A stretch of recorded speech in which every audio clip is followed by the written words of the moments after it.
Selamat pagi saudara-saudara kekasih-kekasih Tuhan, salam damai sejahtera.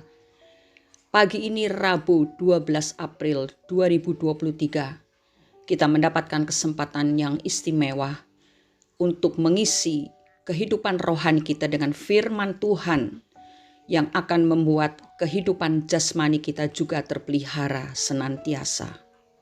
Renungan hari ini berjudul Kekristenan yang Meraba-raba. Bacaan firman Tuhan diambil dari Injil Matius pasal 13 ayat 13 sampai 16. Yang akan kita baca sekarang adalah ayat yang ke-16. Demikian bunyinya. Tetapi berbahagialah matamu karena melihat dan telingamu karena mendengar. Saudara-saudara, kisah tentang Helen Keller mungkin sudah sering kita dengar atau kita baca. Tetapi ada satu pelajaran menarik yang bisa kita dapatkan dari kisah itu, yakni mengenai keintiman sebuah hubungan. Helen Keller dilahirkan dalam kondisi normal pada tahun 1880. Tetapi di usia 19 bulan ia terserang penyakit yang menyebabkan ia menjadi buta dan tuli. Di bawah bimbingan Anne Sullivan, Helen Keller menjadi orang bisu tuli pertama yang meraih gelar sarjana.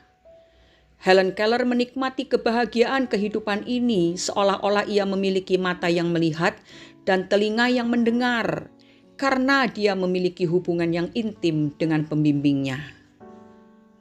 Ketika Yesus selesai mengajar banyak hal dalam perumpamaan kepada orang banyak, tetapi yang tidak memahami ajarannya, Yesus berkata kepada para muridnya, "Berbahagialah matamu karena melihat dan telingamu karena mendengar." Ketika ia sendirian bersama para muridnya, Yesus mengajarkan arti perumpamaan-perumpamaan tersebut. Demikian pula saudara, setiap minggu orang percaya di seluruh dunia berduyun-duyun datang beribadah untuk mendengarkan hal kerajaan sorga. Tetapi berapa persenkah dari mereka yang mengerti bagaimana seharusnya menjalani kehidupan kekristenan mereka? Tanpa sadar kita seringkali tergolong dalam kelompok kerumunan orang banyak, tetapi tidak pernah menjadi kelompok kecil yang memiliki kesendirian bersama Yesus. Kita merasa telah menjalani kehidupan normal layaknya orang percaya. Rajin beribadah, banyak membawa persembahan, dan sebagainya. Tetapi sesungguhnya di hadapan Tuhan kita buta dan tuli. Helen Keller membiarkan dirinya ditempa selama 49 tahun di bawah bimbingan gurunya, sehingga matanya yang buta dapat melihat dan telinganya yang tuli dapat mendengar, sehingga ia mampu berkarya bagi dunia ini. Sebaliknya, kita hanya menjalani kehidupan kekristenan yang seolah-olah memiliki mata yang melihat dan telinga yang mendengar, tetapi sesungguhnya kita mengalami kekosongan akan karya Tuhan di dalam hidup kita. Kita menjadi orang percaya yang tidak tahu bagaimana harus berdoa, bagaimana belajar firman Tuhan, atau bagaimana mencari kehendak Tuhan. Kita menjadi pelayan Tuhan yang sekedar mengisi jadwal pelayanan dan sibuk untuk terlihat hebat, tetapi sesungguhnya kehilangan ketajaman mata rohani untuk melihat visi Tuhan, serta ketajaman telinga rohani untuk mendengar apa yang Tuhan ingin sampaikan bagi umatnya melalui hidup kita. Sesungguhnya di hadapan manusia, tidak ada seorang pun yang akan mengetahui kebutaan dan ketulian kita. Kita hanya menjalani kehidupan kekristenan yang meraba-raba tanpa mengerti dengan jelas tuntunan Roh Kudus. Tetapi Tuhan menghardik kita dengan keras dan berkata, "Dengarkanlah ini, hai bangsa yang tolol dan yang tidak mempunyai pikiran, yang mempunyai mata tetapi tidak melihat, yang mempunyai telinga tapi tidak mendengar." Yeremia pasal 5 ayat 21.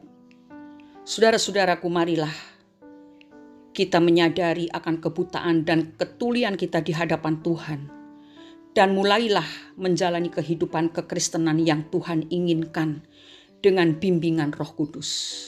Oleh karena itu, jangan suka menolak firman yang disampaikan, firman yang saudara baca, karena tidak sesuai dengan keinginan atau tidak cocok dengan hati saudara.